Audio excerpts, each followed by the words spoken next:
नमस्कार।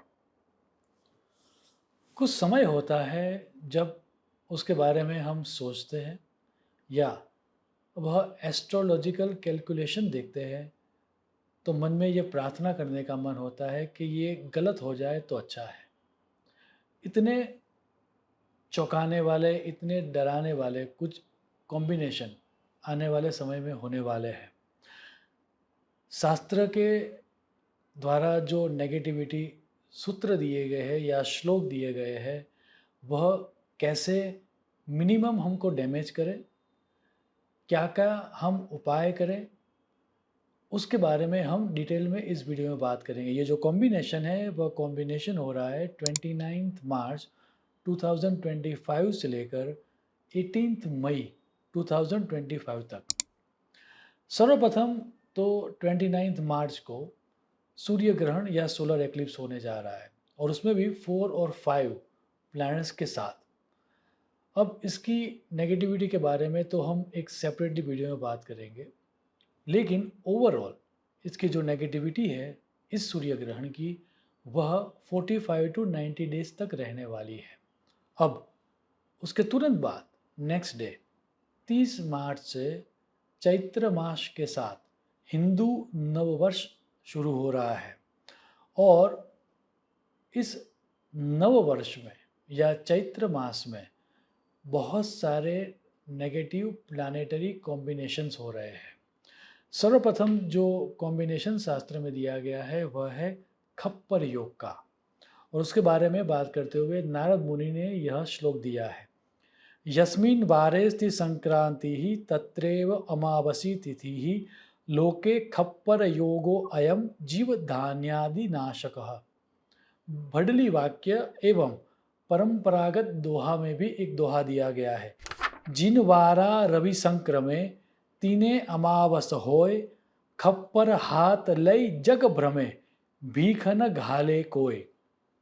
इनको डिकोड दोनों को डिकोड करें तो ये समझ में आता है कि सूर्य की ट्रांजिट या सूर्य का राशि परिवर्तन जिस वार को हो, जिस वीकडे को हो, उसी वीकडे को यदि अमावस्या हो तो खप्पर योग बनता है। अब चैत्र मास में सूर्य 13 अप्रैल को मेष राशि में जा रहा है और अमावस्या जो है वह है 27 अप्रैल को। अब ये दोनों हो रहा है रविवार के दिन और इसी कारण से इसको खप्पर योग बना हुआ माना जाएगा। इतना ही नहीं, इस संवत का जो राजा एवं मंत्री है वो दोनों सूर्य है। सो सूर्य के वार अर्थात रविवार के दिन सूर्य के कारण खप्पर योग निर्मित हो रहा है, जो कि ये दिखा रहा है कि जो लोग सत्ता में है, जो लोग पावर में है, राजा, प्राइम मिनिस्टर, प्रेसिडेंट, उन सब के लिए ये योग काफ़ी हानि करता रहने वाला है। नेचुरल कैलेमिटीज़ लाइक सुनामी या फिर भूकंप एवं डिसीज़ के कारण बहुत सारे लोगों की जान जाने वाली है। इतना ही नहीं, मयूर चित्रक में 2 ऐसे योग दिखाए गए हैं जो ऑलरेडी चैत्र मास में ही हो रहे हैं। उसके बारे में भी यहाँ पर बात करना बहुत ज़रूरी है। सो पहला सूत्र जो दिया गया मयूर चित्रक में वो है, ये है कि चैत्र मास की शुरुआत रविवार को हो रही है और उसके कारण पैदा होने वाला एक नेगेटिव योग। और वहाँ पर श्लोक दिया गया है, प्रतिपदा रविवारः चैत्र मासे यदि स्यात् न भवति बहुवृष्टिः दुखिता लोक संगाः। अर्थात चैत्र मास की शुरुआत रविवार के दिन होने के कारण बारिश कम होगी, shortage of food, shortage of essential items होगी, लोग दुखी रहेंगे due to economical condition, geographical या जियोपॉलिटिकल एनवायरनमेंट के कारण, नेचुरल कैलेमिटीज़ के कारण लोगों में भय का वातावरण बना रहेगा, इन्फ्लेशन काफ़ी हाई रहेगा। दूसरा श्लोक जो दिया गया है मयूर चित्रक में वो भी चैत्र मास में हो रहा है, वो है चैत्र मास में 5 रविवार है और उसके लिए ये सूत्र दिया गया है, चैत्रे मासी यदा पंच रविवासराः राजानश्च क्षयं यान्ति मंदा दुर्भिक्ष कारकः। अर्थात चैत्र मास में 5 रविवार होने के कारण राजा मीन्स जहाँ पर ऑटोक्रेसी चल रही है वहाँ पर राजा, जहाँ पर डिक्टेटरशिप चल रही है वहाँ पर वहाँ का डिक्टेटर या फिर प्राइम मिनिस्टर या फिर प्रेसिडेंट की मृत्यु होती है, गवर्नमेंट चेंज होती है, मंत्रिमंडल में चेंजेस होते हैं, राज्य सरकारों में आंतरिक घर्षण होते हैं, इकोनॉमी स्लो डाउन होती है और अकाल का वातावरण बना रहता है। ओवरऑल इकोनॉमी और स्टॉक मार्केट के लिए यह समय बहुत बड़े करेक्शन देने वाला या फिर मंदी वाला रहता है। एक अन्य नेगेटिव कॉम्बिनेशन भी बन रहा है जिसके बारे में समझना बहुत ज़रूरी है और उसके बारे में बात करते हुए वृद्ध यवन जातकम में सूत्र दिया गया है। हो ये रहा है कि 30 मार्च को शनि मीन राशि में जाएगा। अब जैसे ही वह मीन राशि में जाएगा तो अपने थर्ड एस्पेक्ट से, अपनी तीसरी दृष्टि से वह गुरु को देखेगा और उसके कारण जो कॉम्बिनेशन क्रिएट हो रहा है वह एक नेगेटिव कॉम्बिनेशन है। उसके बारे में बात करते हुए वृद्ध यवन जातक में यह श्लोक दिया गया है। सौरेन दृष्टो वृषभः सुरेज्यः करोति दीनम विघ्नम मनुष्यम।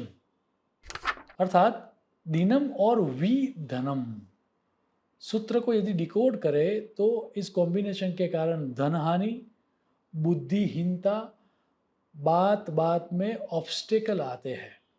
फाइनेंशियल एस्ट्रोलॉजी में स्टडी करने वाले सभी लोगों का ये मानना है कि ये जो कॉम्बिनेशन है वह कॉम्बिनेशन मंदी करने वाला रहेगा। स्टॉक मार्केट में काफ़ी गिरावट आएगी और ये जो कॉम्बिनेशन है वह 18 मई 2025 तक रहने वाला है। उसके अलावा मीन राशि में पंचग्रही योग एवं मीन राशि में ही शनि प्लस राहु का श्रापित योग या पिशाच योग जो कि 18 मई तक रहने वाला है वो भी बहुत सारी चुनौतियों को दिखा रहा है।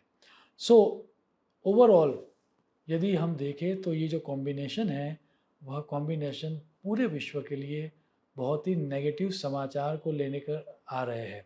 उसमें भी जब हम कुर्म चक्र के सिद्धांत को समझते हैं तो स्पेसिफिक हो जाते हैं कि कौन से एरियाज़ में ज़्यादा दिक्कतें आएगी और उसके बारे में बात करते हुए शास्त्रों में ये कहा गया है नॉर्थ अमेरिका या USA, Canada, UK, Germany, France, Belgium, Italy, Spain, Russia, Ukraine, Israel, Palestine, middle east के कंट्रीज़ में सबसे ज़्यादा नेगेटिव परिणाम आएंगे।